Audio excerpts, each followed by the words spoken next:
Vamos a comenzar un estudio en el Evangelio de Lucas. De verdad, este es un tiempo donde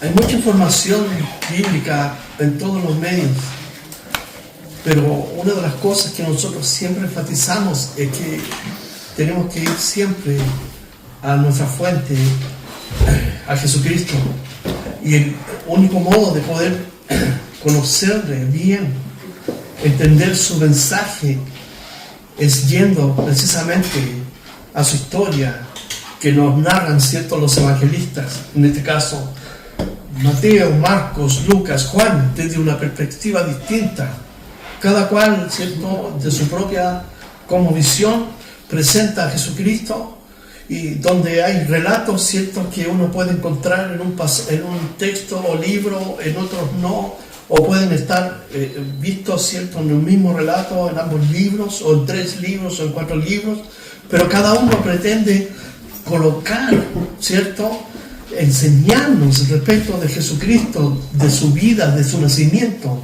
¿cierto?, de su ministerio, de su muerte, de su resurrección y la promesa, ¿cierto?, de su venida. Así que encontramos en el Evangelio de Lucas toda esta información.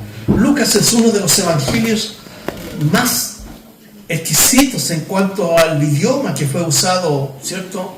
Porque debemos recordar que Lucas es un médico que ha sido, ¿cierto?, educado en la universidad de aquel tiempo.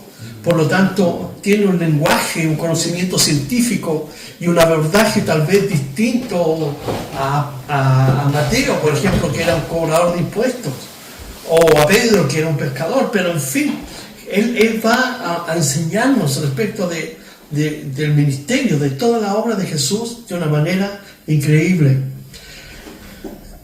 Lucas, ¿cierto?, fue escrito en un contexto, para tener un contexto de dónde, ¿cierto?, estamos, dónde escribió, para quién escribió, cuáles fueron los alcances, quién eran los grupos que estaban insertados dentro de Israel o fuera de Israel. Primero, Lucas escribió desde Roma. Lucas fue un compañero, pero de corazón, de todo su ser, del apóstol Pablo. Lucas lo acompañó. Si ustedes ven el libro de los Hechos, capítulo 16, hasta 2 de Timoteo, cuando Pablo dice, estoy listo para, ¿cierto?, entregar mi vida, he peleado la batalla. Entonces, desde Lucas 16, Lucas se hace un compañero fiel del apóstol Pablo, lo acompaña, ¿cierto?, en su obra ministerial, evangelística, hasta el último de sus días. Cuando todos en un momento lo abandonaron, Lucas era el único que estaba allí, ¿cierto?, presente, apoyando y orando, amando al apóstol Pablo. La sociedad romana en ese tiempo estaba constituida, por cierto, por la élite, estaban los judíos de clase alta, pero también en Israel estaban los grupos o facciones que gobernaban y controlaban al pueblo. Estaban los saduceos, que tenían el asiento de poder en el templo. Era la clase alta, la élite, ¿cierto? Y ellos estaban ahí por una postura netamente política, porque era Roma quien designaba al sumo sacerdotes y por ende a los sacerdotes para que tuvieran el control. Otro grupo que estaba allí eran los fariseos, que tenían su asiento de poder y control en las sinagogas. Ellos alternaban con el pueblo constantemente, pero ellos tenían una rigidez en su enseñanza, ¿cierto?, que hacía que vivir bajo lo que ellos decían era casi imposible de practicarlo. Los saduceos, por el contrario, eran los liberales, las hordas liberales, y tenían el control del templo. Estaban también los celotes, que era un movimiento nacionalista que pretendía, ¿cierto?, derrocar al imperio romano. Y estaban también los escribas, que eran los doctores de la ley. Y estaban también los pescadores, los agricultores y los marginales del pueblo. Entonces Lucas va a escribir, ¿cierto?, para todo el mundo. Va a entregarnos un mensaje profundo, con un mensaje claro, ordenado, de forma, ¿cierto?, no cronológica, pero de forma consistente, sistemática. ¿Para qué? para que haya una comprensión tal del Evangelio que nadie pudiera tener excusa de no entenderlo. Él presenta a Jesucristo como el Salvador universal. El texto clave de Lucas es Lucas 19:10, donde dice, si pueden buscar conmigo, Lucas 19:10, dándole sentido, ¿cierto?, al mensaje universal de este evangelista, de este hombre que está transmitiendo este mensaje.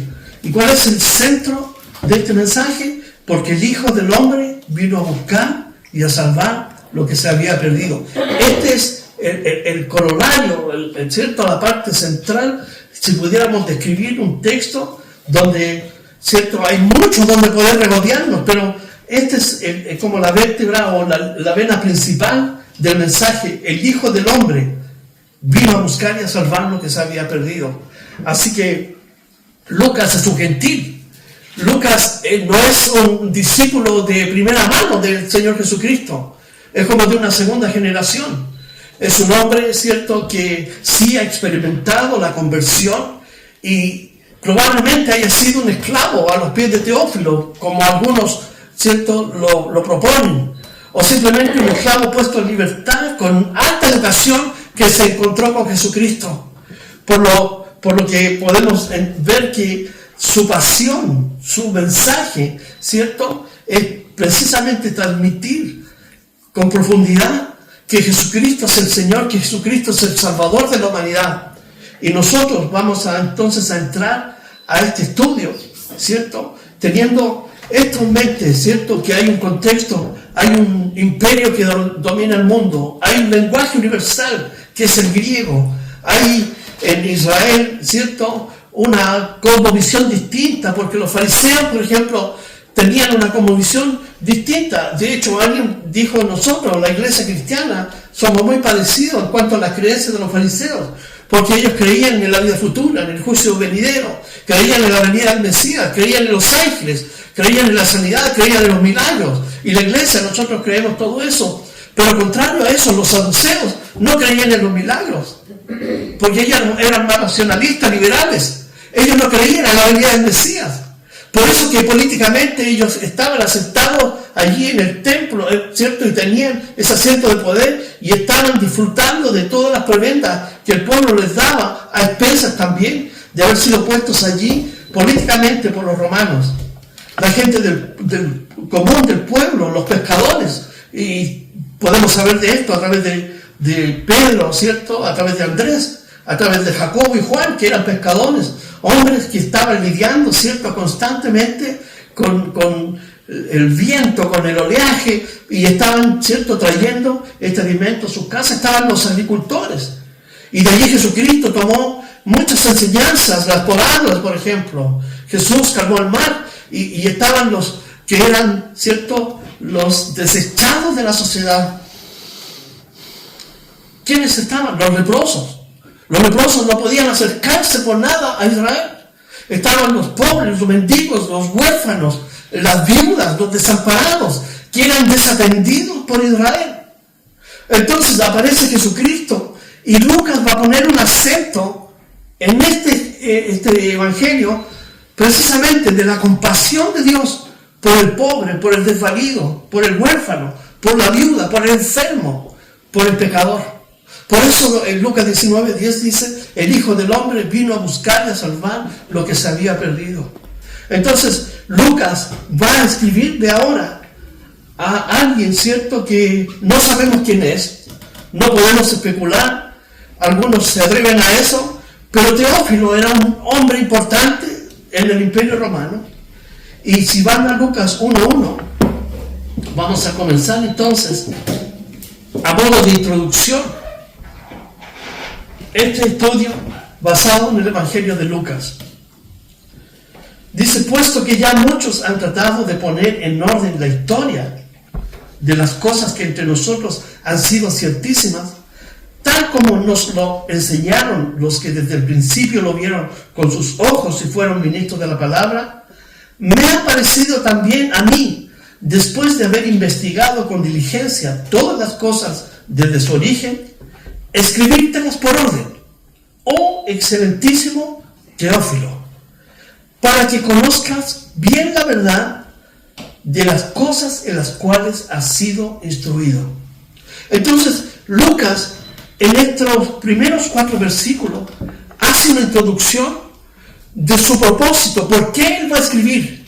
Primero, está escribiendo para todo el mundo, pero también para Teófilo, porque él quiere que Teófilo comprenda que las verdades en las cuales él ha sido enseñado son verdades que son inexpugnables, porque hay un trasfondo histórico, pero también está la revelación de Dios, está la inspiración del Espíritu Santo que empuja a Lucas a escribir este evangelio para entonces entregarle una información cabal, completa, exacta de las cosas que sucedieron, de tal manera que él, al entender estas verdades, pueda rendirse a Jesucristo como Señor y Salvador.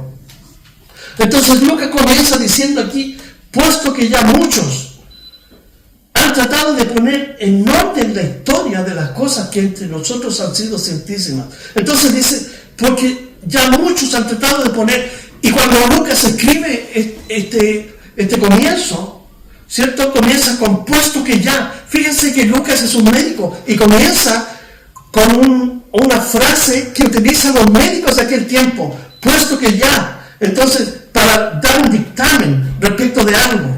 Entonces aquí dice puesto que muchos, y no está denostando a los que ya han escrito, porque recordemos que Lucas está escribiendo más o menos en el año 60, y seguidamente en el año 61 escribe los Hechos de los Apóstoles.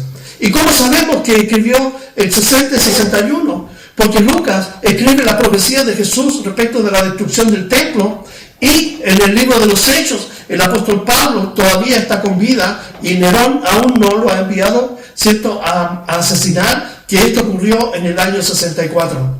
Entonces, muchos han tratado de poner en orden las cosas. Entonces, aquí tenemos que ir nosotros a la fuente. Cuando hablamos de la fuente, estamos hablando de la escritura o de los testimonios originales, aquellos que están de primera mano.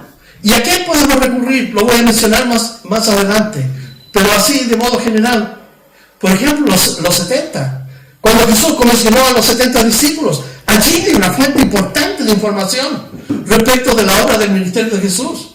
Los propios discípulos, las mujeres, el apóstol Pablo, los mismos discípulos, Mateo, Marcos, y Marcos es la fuente que suministra a Lucas, en cierto modo, ¿cierto?, que es la base de donde él toma para escribir su evangelio. Mateo utiliza también como fuente a Marcos, pero Mateo también tiene el testimonio de otras personas. Así que muchos trataron de poner en orden tal vez las cosas de forma parcial, no en forma sistemática como él lo va a hacer, pero su trabajo de querer poner en orden las cosas tiene una validez, porque Lucas se nutre de esta información para poner la perspectiva correcta de las cosas que ocurrieron respecto de la vida del Señor Jesucristo. Y para nosotros es sumamente importante esto que está diciendo Lucas. ¿Por qué? Porque hoy en día nosotros tenemos más de 5.600 manuscritos originales del Nuevo Testamento que dan cuenta de el trabajo que muchos hicieron para poner en orden y en perspectiva todo el testimonio de Jesús.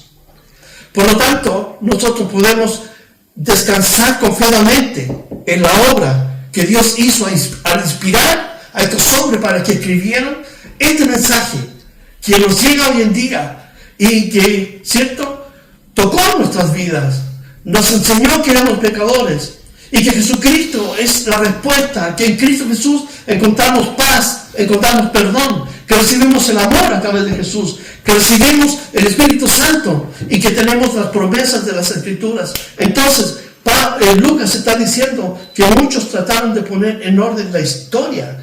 Entonces, como mencioné, Lucas está basado en fuentes de información sumamente importantes.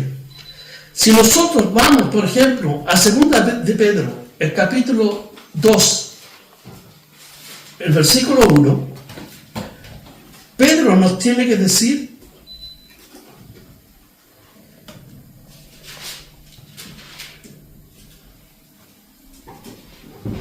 Segunda Pedro 2:1. Pedro, que es una fuente también que suministra, ¿cierto?, a Marcos y a aquellos que escribieron. Pedro nos va a decir esto en el capítulo 2 del versículo 1.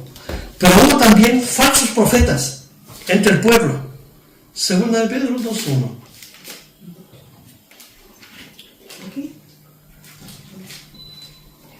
Segunda de Pedro 2:1 dice: pero hubo también falsos profetas entre el pueblo, como habrá entre vosotros falsos maestros, que introducirán encubiertamente herejías destructoras y aún negarán al Señor que los rescató, atrayendo sobre sí mismos destrucción repentina. Entonces podemos aquí tener esta dualidad de una fuente que proviene de primera mano, pero también de una fuente que puede ser, ¿cierto?, distorsionada por un interés velado, como nosotros podemos entender hoy en día qué sucede. Es decir, muchos falsos maestros y profetas que se levantan hoy día, ¿cierto?, introducen encubiertamente una información errada, una enseñanza equivocada, y más aún, el apóstol Pedro dice que en la propia enseñanza hay un dejo de negar al Señor Jesucristo para establecer, ¿cierto?, a estos propios líderes como los adalides, como los principales, ¿cierto?, de esta nueva enseñanza, y que revoluciona y ha revolucionado la iglesia hoy día en el siglo XXI. La iglesia hoy día está corrompida por falsa enseñanza, porque Pedro dice que va a ocurrir, pero Lucas, por el contrario, está diciéndonos que él, si volvemos a Lucas 1, dice: ya muchos han tratado de poner en orden la historia de las cosas que entre nosotros han sido ciertísimas. ¿Cuáles son las cosas que han sido ciertísimas? Y aquí recurrimos a un aspecto oral de la tradición y de la transmisión del mensaje. Porque ciertamente, recuerda cuando Jesús iba camino a Emaús, iban los dos discípulos y Jesús se enfrenta a ellos, y cuando les comienza a hablar, le dice: ¿por qué tienen esa cara? Y los discípulos le dicen: ¿qué? ¿Acaso tú no sabes? ¿O acaso eres el único que no sabes de lo que ha ocurrido en Jerusalén? Entonces, muchos pusieron en perspectiva esta enseñanza de todo lo que ocurrió. Todo el mundo estaba enterado de lo que había pasado en Jerusalén. ¿Y qué había pasado? Que Jesucristo había sido tomado preso, había sido llevado, encarcelado, golpeado, ¿cierto? Había sido crucificado, pero también, en el decir de estos dos discípulos, no sabían que Jesús había resucitado, pero Jesús había resucitado. Y este es el mensaje, la pasión de Jesucristo, su vida, su muerte, su resurrección, pero también su enseñanza, ¿cierto?, que cobró vida en la vida de aquellos que recibieron y fueron alcanzados por este mensaje. Entonces, muchos de ellos comenzaron, ¿cierto?, a informar, y Lucas comienza a retroalimentarse de esto, porque ya muchos han tratado de poner en orden la historia de las cosas que entre nosotros han sido ciertísimas. En realidad, el término que está usando Lucas aquí, algo que es genuino, algo que es real,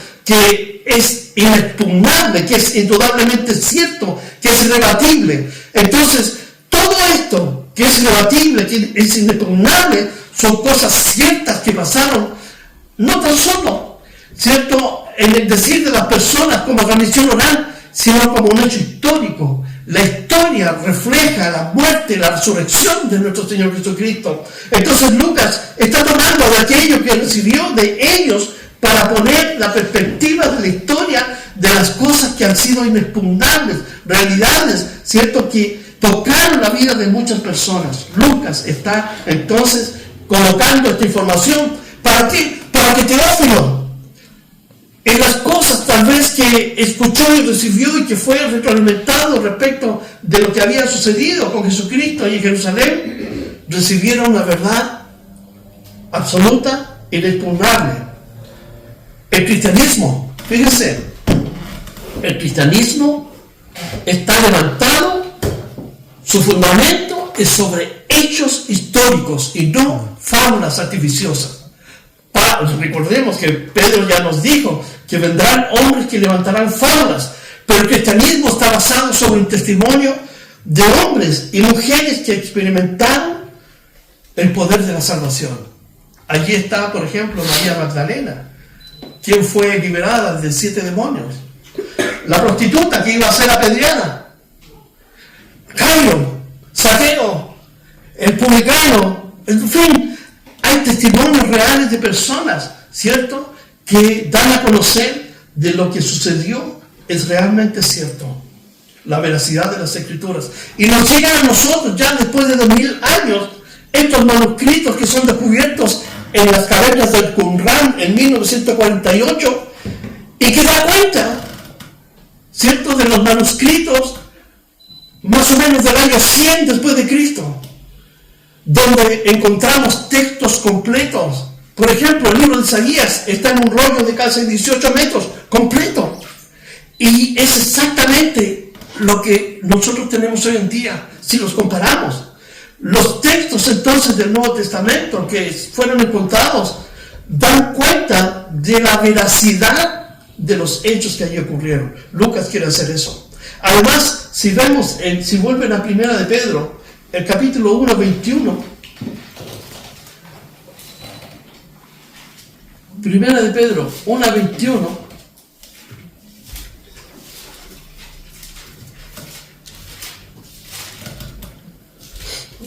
21,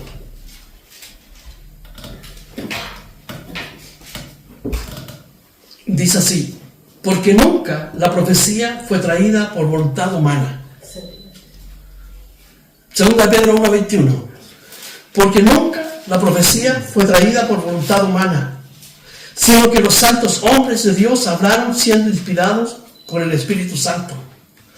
Muy bien, y aquí tenemos otro aspecto que nosotros tenemos que comprender, que el hecho de que Lucas haya querido poner las cosas en perspectiva, ¿cierto?, no invalida el proceso de inspiración de Dios.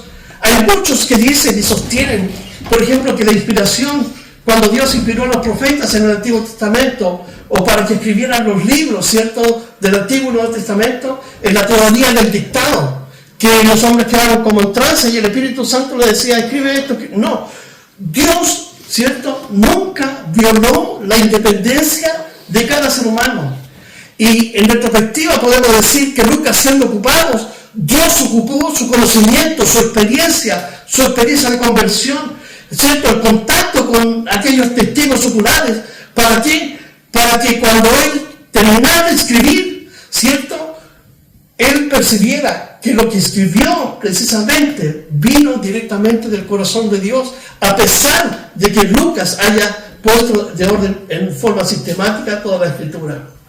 La inspiración de las Escrituras vela y cuida para que lo que salió de la pluma de Lucas sea algo que realmente impacte la vida de las personas. Porque cuando los primeros cristianos o los cristianos establecieron el canon de las Escrituras en el siglo III, le preguntaron a cada libro de la Biblia, ¿es usado? ¿Es inspirado? ¿Tiene el poder de cambiar vidas? ¿Es usado por la iglesia constantemente? Entonces, cuando le hacemos esta pregunta a Lucas, podemos ver que cumple todas estas prerrogativas. ¿Por qué? Porque cuando uno lee el Evangelio de Lucas, queda saturado de la vida de Jesucristo. Cuando uno lee el Evangelio de Lucas, queda saturado de las profecías, de las cosas que van a ocurrir. Entonces, las Escrituras tienen ese poder de cautivarnos y iluminar nuestro corazón para caminar en armonía, en obediencia con la palabra de Dios. Entonces, los hombres nunca trajeron por una voluntad humana, y aún más por cuanto Lucas haya querido, ¿cierto?, escribir, detrás estaba Dios en su soberanía guiándolo para que su escrito finalmente fuera inspirado por el Espíritu Santo, todo lo que él dijo. Entonces, no hay nada de malo en que Lucas haya querido incorporar esta información de forma sistemática. ¿Por qué? Porque detrás soberanamente estaba el Espíritu Santo que lo inspiró. Y como dice aquí, nunca la profecía, es decir, ningún libro que nosotros tenemos de los 66 de toda la Escritura fue traído por una voluntad humana. Es decir, que alguien se haya sentado y un día en la mañana, ¿cierto?, haya dicho, voy a escribir un libro de la Biblia. Eso jamás en mente alguna puede ocurrir. ¿Por qué? Porque los santos hombres escribieron, inspirados por el Espíritu Santo. La palabra inspiración, theopneustos, quiere decir, es la exhalación de Dios, es el ruaj en el Antiguo Testamento y es el Espíritu Santo en el Nuevo Testamento. Entonces es el Espíritu Santo que fue, ¿cierto?, cautelando que lo que Lucas estaba escribiendo fuera exactamente lo que Dios quería que nosotros recibiéramos. Por lo tanto, volviendo a Lucas 1,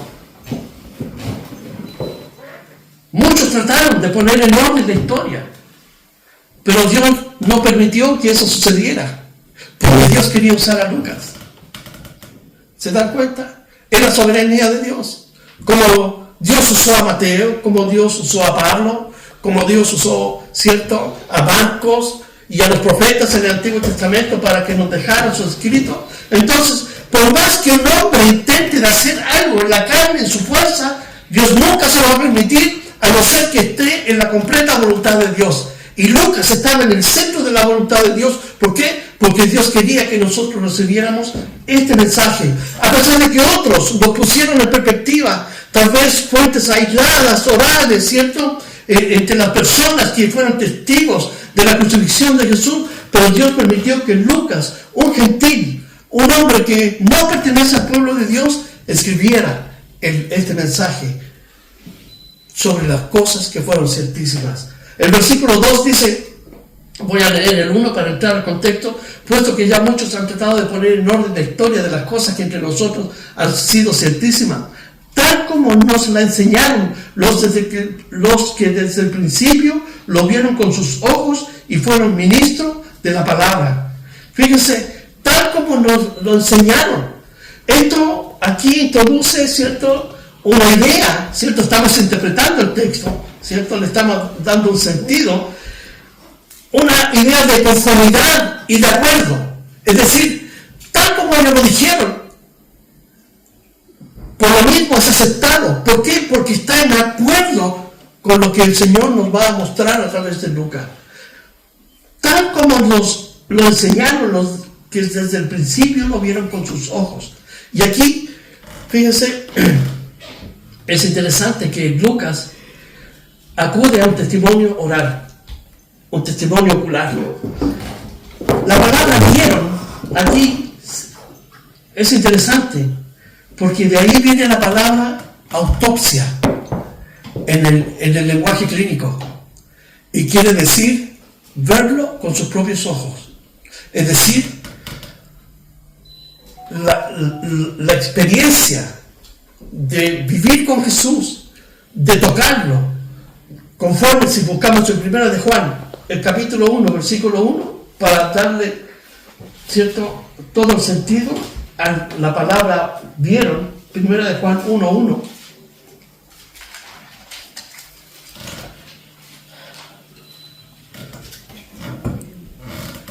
Dice el evangelista Juan, ¿cierto? El evangelio de Juan se escribió después de Lucas. Lucas fue escrito en el año 60, 61, a más tardar 62, el libro de los Hechos. Pero Juan escribe después y dice lo que era desde el principio. Fíjense, lo que era desde el principio.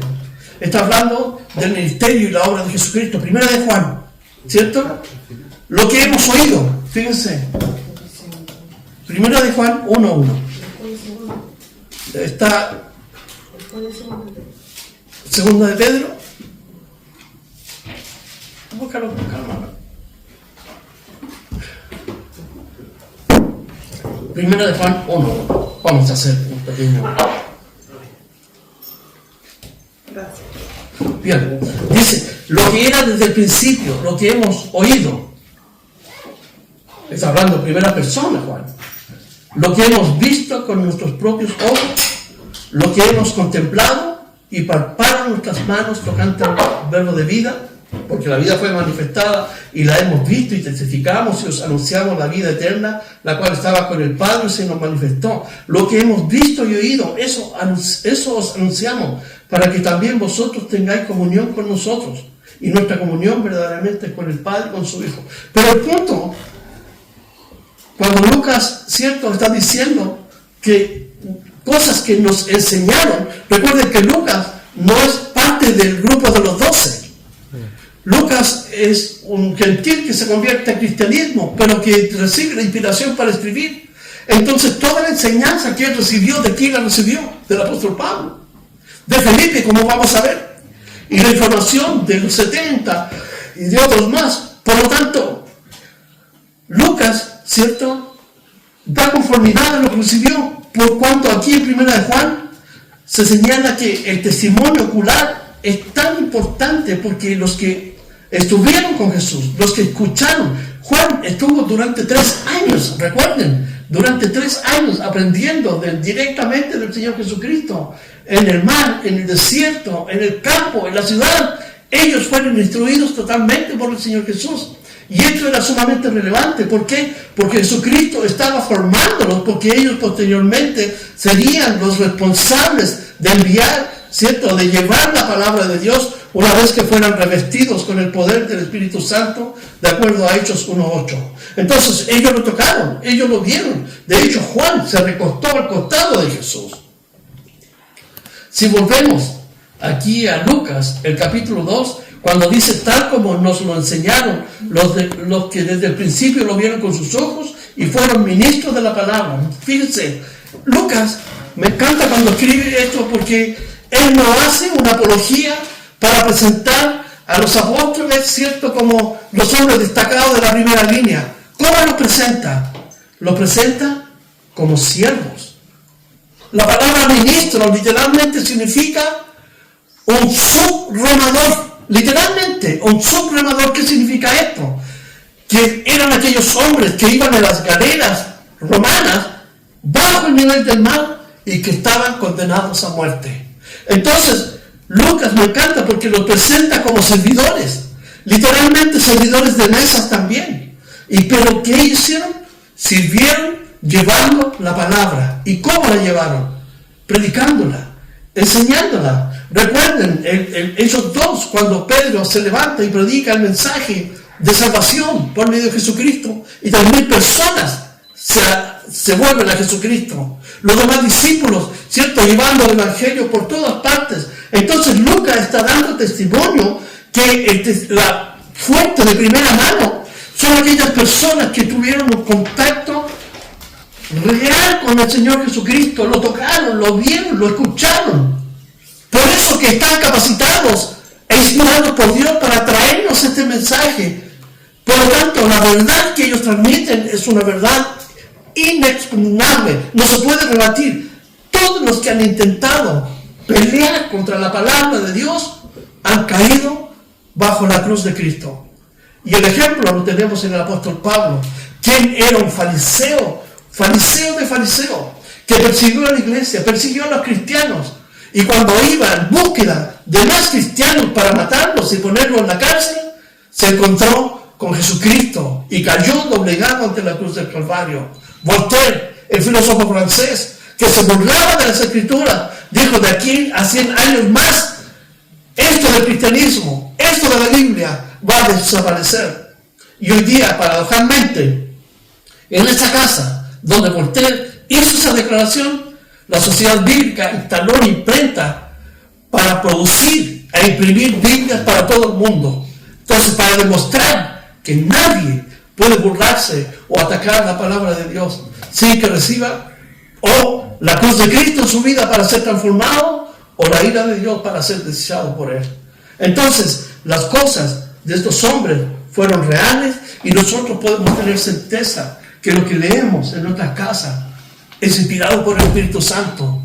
Que cuando estamos pasando momentos difíciles, ¿cierto?, momentos de prueba, momentos de lucha o de enfermedad, podemos ir a las Escrituras, porque ellas son las que dan testimonio de Dios y nos refrescan el alma por medio de promesas, ¿cierto? Por medio de los actos de Dios que nos demuestran que Dios está en control de todas las cosas. Entonces, lo vieron con sus ojos. Entonces, volviendo aquí al texto, ya les mencioné, ¿cierto?, que la palabra ver o lo vieron está ligada a un concepto de la especialidad médica, de un término forense que significa autopsia. Y hoy en día una autopsia, ¿cierto?, es un especialista, un médico especialista, legalista, que tiene que tener toda la evidencia delante de sí, verla, tocarla, ¿cierto?, para después establecer un dictamen. Y eso es lo que el Espíritu Santo está haciendo por medio de Lucas, por medio de Pablo, por medio de Mateo, por medio de todos los escritores. ¿Qué está haciendo? Está poniendo toda la evidencia que es inexpugnable, irrebatible, para que nosotros tengamos certeza de que el resultado final que nos llegó a nosotros es tal cual lo tuvieron ellos. Una de las cosas importantes que nosotros debemos saber es que la transmisión oral o escrita de la palabra de Dios, tanto en el Antiguo como en el Nuevo Testamento, los escribas, por ejemplo, que eran los especialistas y encargados de escribir la palabra de Dios, en el Antiguo Testamento, especialmente, cada vez que escribían el nombre de Dios, el nombre de Jehová, hoy día los judíos no usan el nombre de Jehová, porque para ellos, ¿cierto?, es santo, pero desde una lista religiosa. Ellos dicen Hashem, el nombre. Hashem, el nombre. Pero a nosotros se nos reveló el Señor Jesucristo, el yo soy, el Jehová. Entonces, cuando escribían el nombre de Jehová, ¿sabe qué hacían? Tenían que bañarse completo, purificarse, lavarse completo, cambiarse la ropa, cambiar la pluma que traían, para escribir solamente el nombre de Dios. Y luego que eso hacían, tomaban la pluma y la destruían. Cuando un escriba se equivocaba al escribir el nombre de Dios, ¿saben qué hacían? Tomaban todo lo que él había escrito y no lo rompían, lo guardaban. ¿Por qué? Porque el nombre de Dios es santo. Y nadie, ¿cierto?, puede blasfemar el nombre de Dios. Entonces podemos tener certeza de que lo que recibimos del Antiguo Testamento está basado en una confiabilidad extrema, porque fueron hombres que consagraron sus vidas para transmitir lo mismo el Nuevo Testamento que nos llegó a nosotros. Sean valientes. En aquellos casos, cuando habían vacíos, los escribas completaban la idea, pero sin alterar el trasfondo y el mensaje completo del Evangelio. Así que lo que tenemos es algo maravilloso. Por eso Lucas dice aquí, me ha parecido a mí también. Y podríamos leer entre líneas, como en Hechos 15, cuando los hombres de Dios, los líderes de la iglesia, en el libro de los Hechos, dice, cuando nos ha parecido bien a nosotros y al Espíritu Santo no poner otra carga, ¿cierto?, a los gentiles que no sea esta. Y allí las describen. Entonces, cuando leemos aquí, tenemos que leer entre líneas, me ha parecido también a mí y al Espíritu Santo, después de haber investigado, dice, con diligencia todas las cosas desde su origen, escribírtelas por orden, oh excelentísimo Teófilo. Fíjense qué interesante lo que le dice.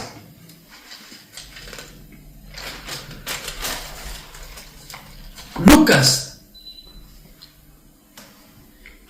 con este versículo, justifica lo que está haciendo. Ellos lo hicieron, trataron de ponerlo en perspectiva, pero el Espíritu Santo me inspiró para ponerla bajo esta perspectiva. Entonces, por eso lo estoy escribiendo, el Evangelio. Ellos tuvieron sus razones, pero yo tengo este argumento, lo estoy ordenando, pero después, detrás de eso, vemos la obra de inspiración del Espíritu Santo, la soberanía de Dios, guiando a Lucas para que nos escribiera y nos dejara este testimonio maravilloso de la obra, del nacimiento. En este libro, del nacimiento de Juan Bautista, la profecía sobre el nacimiento de Juan Bautista, la profecía del nacimiento de Jesús, el nacimiento de Jesús, la infancia de Jesús, el comienzo del ministerio de Jesús y la pasión de Jesús. Entonces, todo lo que vemos aquí de una forma sistemática es la inspiración. Y gracias a que Lucas se dispuso en las manos de Dios, entonces vamos a ver más adelante cómo podemos aplicar esto a nuestras vidas. Entonces, Lucas es el resultado de una investigación minuciosa, acabada, completa. No dejó cabos sueltos. Él investigó, indagó respecto de todo lo concerniente al ministerio de Jesús. Lucas estuvo 2 años cuando Pablo estuvo preso en Cesarea. Imagínense toda la información que recibió allí. Y una de las fuentes que Lucas usó, que es interesante, es de una mujer que se nutrió, porque Juana, que cita Lucas, era la esposa del intendente de Herodes, y era una mujer que servía a Jesús con todos sus bienes. Miren, en Lucas 8:3,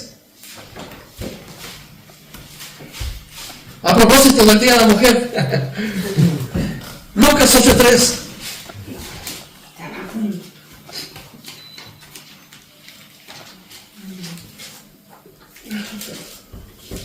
¿Qué dice? Juana, mujer de Chuza, intendente de Herodes, y Susana, y otras muchas que le servían, ¿de qué? De sus bienes. ¿A quién? A Jesús. ¿Y por qué Lucas lo deja aquí entonces? Porque Juana fue una de sus fuentes. Imagínate, fue intendente de Herodes, su esposo. Y lo más probable que estuvo, cuando Jesús fue encarcelado, fue, ¿cierto?, golpeado, fue en ese momento por Anás y Caifás, ¿cierto?, expuesto a lo sumo en cuanto a sufrimiento y dolor. ¿Y cuánta información tenía esa mujer? Entonces, le pareció bien a Lucas tomar esta investigación. ¿De quiénes? De Pablo, de Juana. Si ven en Lucas 24:10,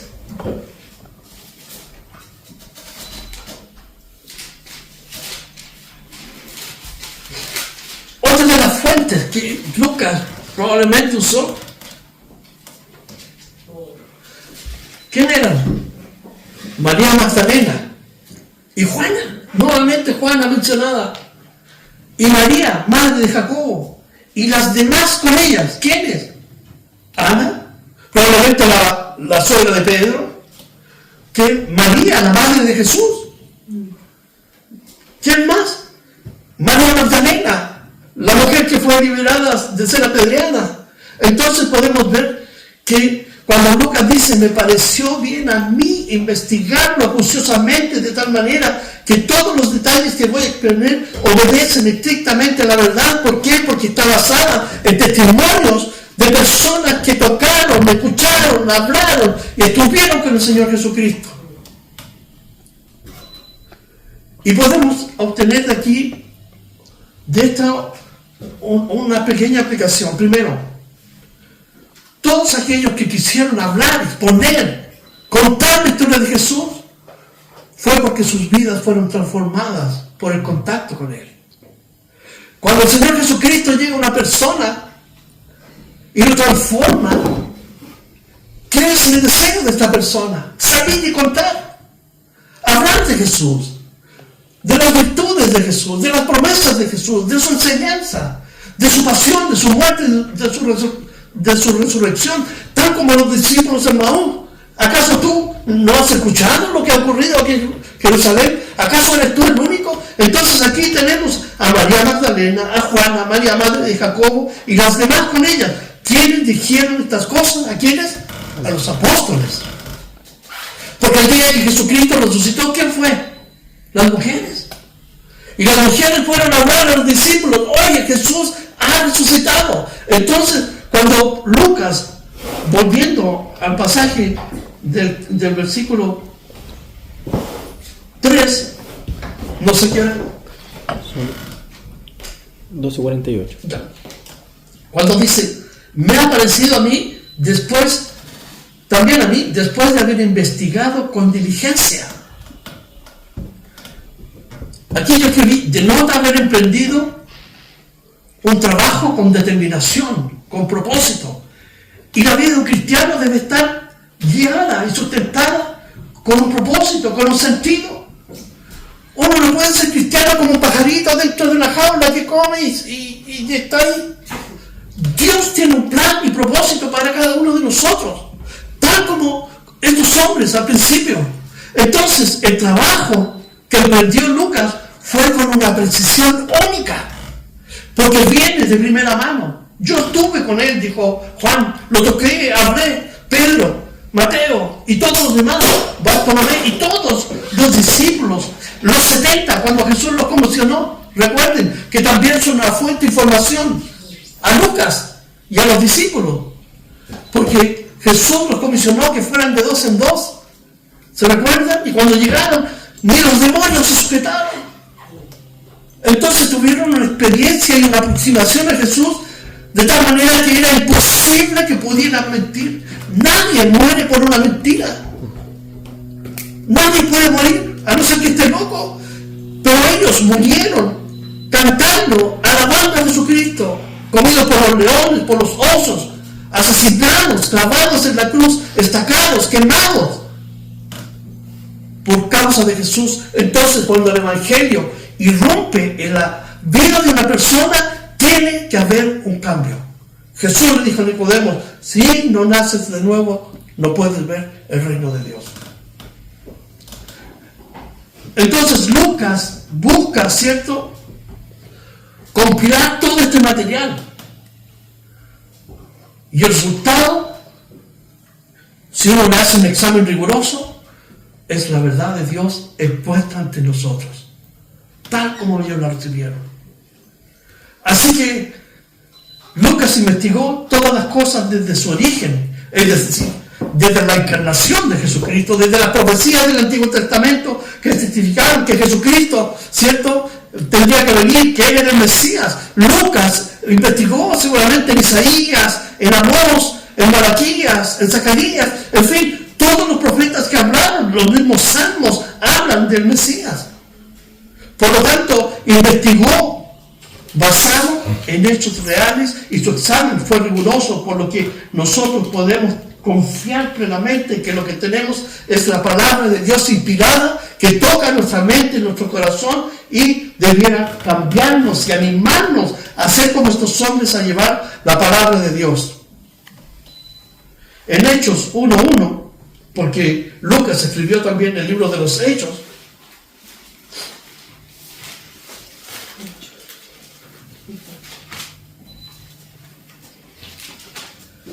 dice, en el primer tratado, se refiere a Lucas, o Teófilo, es el mismo, ¿cierto? Algunos dicen que es un mecenas, ¿cierto? Pero no hay información de eso, pero le está escribiendo a Teófilo. Le dice, el primer tratado, es decir, si pudiéramos cambiar esto, cuando escribí el Evangelio de Lucas o Teófilo y te lo direccioné, ¿cierto? Investigué, hablé acerca de todas las cosas que Jesús comenzó a hacer y a enseñar. Entonces, cuando Lucas, aquí en el versículo 3 de Lucas, dice que investigó las cosas desde su origen, porque él investigó todas las cosas que Jesús comenzó a hacer y enseñar, es decir, su ministerio, pero también está su encarnación, está la profecía de su nacimiento, está la obra de su pasión en la cruz del Calvario. ¿Se dan cuenta? Entonces, lo que tenemos delante de nosotros como palabra de Dios es un regalo maravilloso de Dios y podemos conocerla como la revelación especial de Dios. Dios se revela por su palabra. Si vamos a Hebreo 1:1, por favor.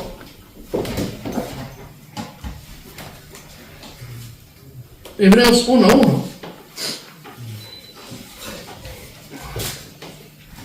Dice así. Dios, habiendo hablado muchas veces y de muchas maneras en otro tiempo a los padres por los profetas, en estos postreros días nos ha hablado, ¿por quién? Por el Hijo, a quien constituyó heredero de todo y por quien asimismo hizo el universo. Entonces, Dios nos habla por su palabra, pero Jesucristo es la palabra viva, es el Logos de Dios. y por Él nosotros fuimos, ¿cierto?, cautivados por su amor.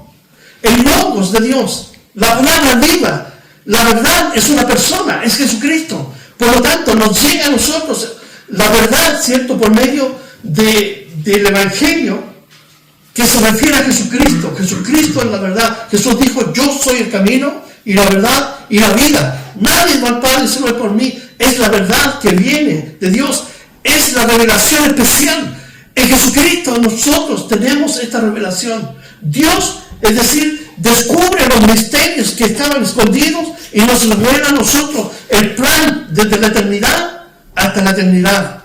Que en Adán morimos, que en Cristo vivimos, pero también tenemos vida eterna. Que en Adán perdemos la vida, separados de Dios, pero en Cristo recuperamos la vida y Dios nos da una vida eterna. Entonces, el mensaje de la palabra de Dios es inexpugnable. Es la verdad autorizada por Dios para tocar nuestro corazón. Por eso Lucas dice aquí, volviendo a Lucas 1:3, que le pareció bien de una manera maravillosa, habiendo investigado con diligencia.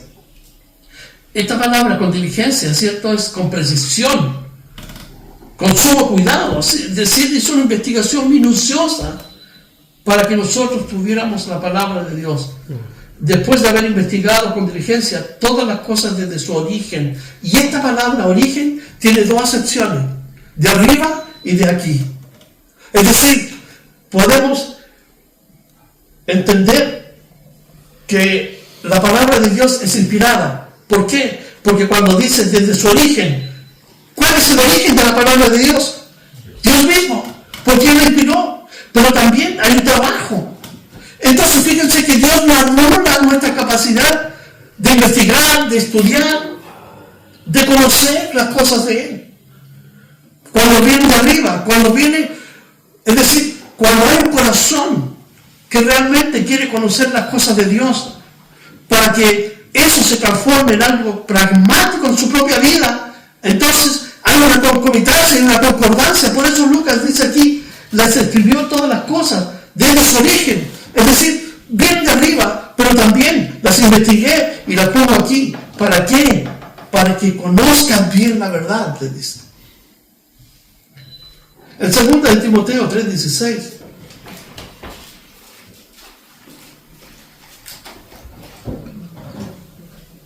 Vamos a ver el origen. 2 de Timoteo.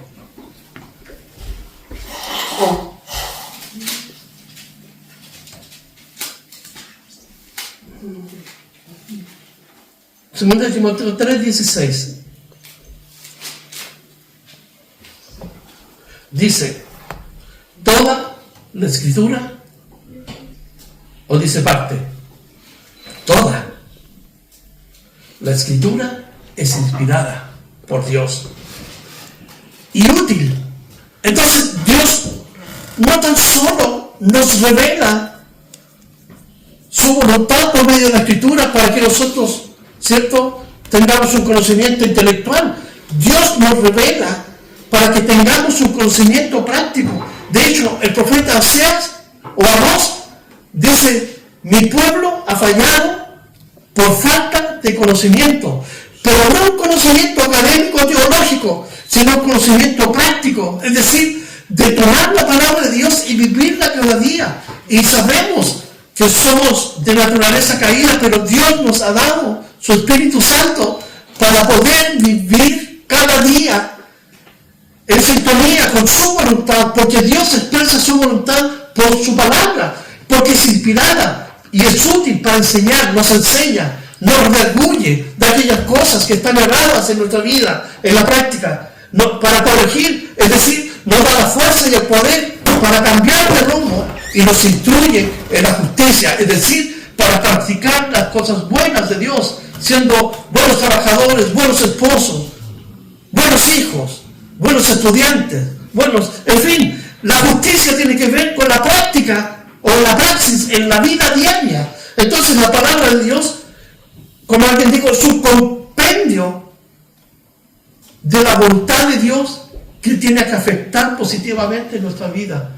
Y en este mensaje nosotros encontramos la obra máxima, que Dios se reveló en su Hijo amado para que tú y yo pudiéramos tener vida eterna. Entonces las Escrituras son inspiradas. Si volvemos, entonces Lucas está diciendo que puso las cosas en concomitancia, en orden, exhaustivos desde su origen, es decir, viene de Dios a través de la investigación y las escribe por orden, oh excelentísimo Teófilo.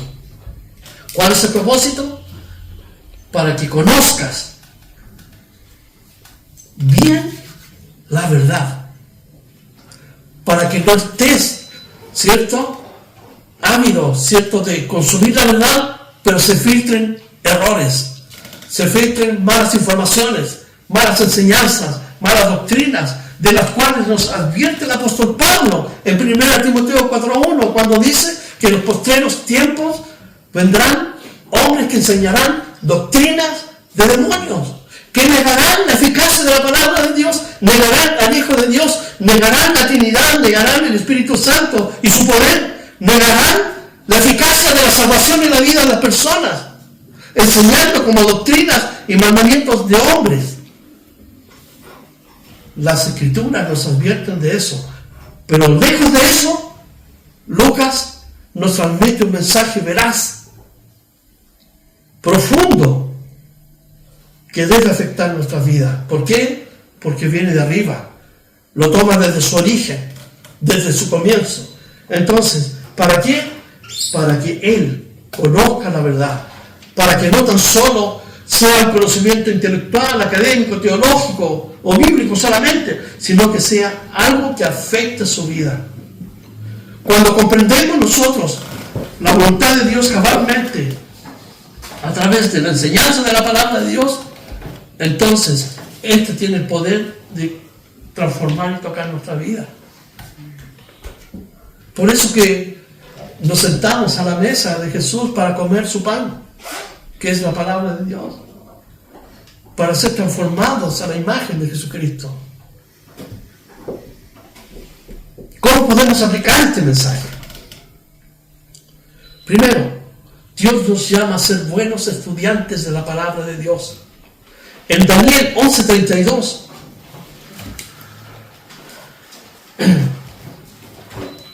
Daniel capítulo 11, el versículo 32,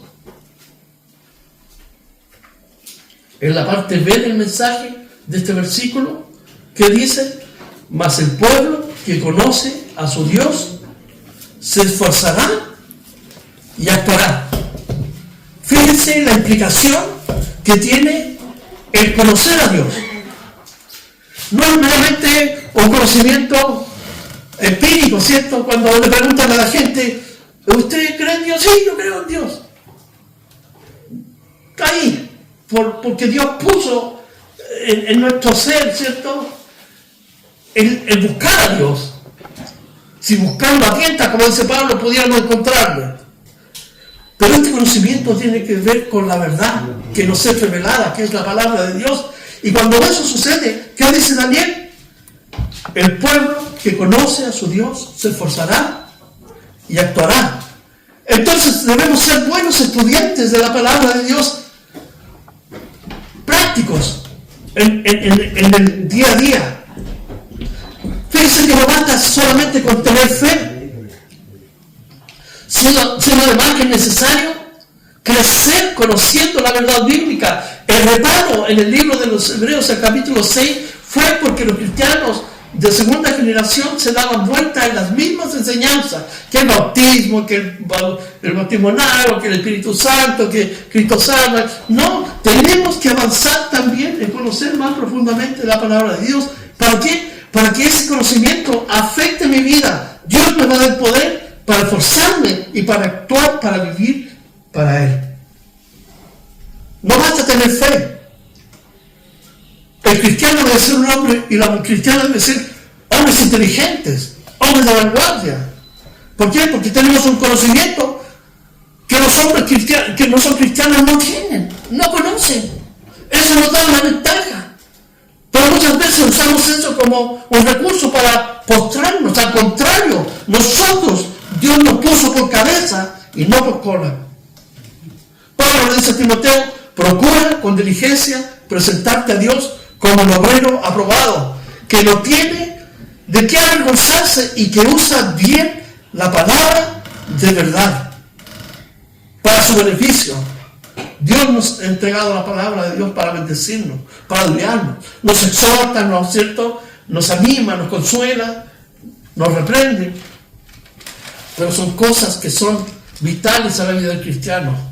Lucas deseaba que, volviendo a Lucas 4, versículo 4, Lucas deseaba que Teófilo tuviera certeza de la verdad del Evangelio, que no fuera algo espurio o falso. Por lo mismo, las fuentes que utiliza son fuentes de primera mano y valiosísimas que no se pueden impugnar ni rebatir. Por eso mismo, Lucas quería entonces que Teófilo conociera la verdad en la cual ya había sido instruida, pero de una manera certera, concreta, diligente. ¿Para qué? Para que Teófilo pudiera entonces vivir la vida cristiana. Muchos dicen que Teófilo era el resultado de la predicación de Pablo, ¿cierto?, a los de César, probablemente. Y tal vez conocía el Evangelio de una forma, de una manera, como cuando Pablo llegó a Éfeso. Solamente conocían el bautismo de Juan, no sabían que existía el Espíritu Santo. Y Pablo entonces les enseña que hay otra realidad de la vida del cristiano, que uno puede avanzar en conocer a Dios por medio de la unción del Espíritu Santo. Ellos no sabían eso. Entonces, cuando conocemos la palabra de Dios, Dios nos guía a espacios que antes no conocíamos. ¿Para qué? Para que nosotros podamos disfrutar de ese conocimiento, pero también podamos vivirlo. Como creyentes y miembros del cuerpo de Cristo, no tan solo debemos conocer la verdad, sino comunicarla a otros, como Lucas. Lucas está buscando la verdad, indagando, investigando. ¿Para qué? Para proponérsela a Teófilo como la verdad máxima que viene de Dios. Cuando nosotros entonces nos vemos ahora involucrados en el cuerpo de Cristo, salvados por Cristo, ahora tenemos una responsabilidad de comunicar el Evangelio. Por eso que hacemos cursos para nuevos creyentes, por eso que enseñamos la palabra, versículo a versículo, capítulo a capítulo, para tener, ¿cierto?, el consejo de Dios completo. No tomamos temas, ¿cierto?, a propósito para arrancar una situación que queremos nosotros ganar. No, nosotros pasamos en forma natural por el texto. Y en un mundo de confusión y de mucha distorsión debemos ser testigos claros, veraces. Las Escrituras nos desafían a no ser superficiales, sino a crecer cada día en Cristo. Examina tu vida hacia atrás y pregúntate, ¿cuánto has crecido? ¿Cómo has crecido en Cristo? ¿O si estás estancado en el mismo nivel, en el mismo lugar? Entonces algo está pasando. Tienes que dejar que la palabra de Dios tome tu corazón para que sigas avanzando. Es el llamado que Dios nos hace. Porque dice que el pueblo que conoce a su Dios se esfuerza y actúa. No es meramente intelectual o académico, ni religioso. Por lo mismo nos desafía a romper la superficialidad y a profundizar en conocer a Dios para vivir mejor. Debemos usar todos los medios posibles para compartir la palabra de Dios, un tratado, la música, una película, en fin. Debemos hacerlo. Pero tenemos que ser inteligentes, no podemos compartir cualquier cosa, porque las redes sociales están llenas de falsedades y mentiras. Por eso es que tenemos que conocer la palabra de Dios, para que cuando comuniquemos la verdad, sea lo que Dios quiso dejarnos como legado, su palabra. ¿Cuáles son las verdades que podemos extraer de este estudio? Que el Evangelio es históricamente real y fidedigno. No hay duda de eso. Tal como ellos lo recibieron, tal como nosotros lo tenemos hoy en día. No hay dudas de los más de 5.600 escritos que hay.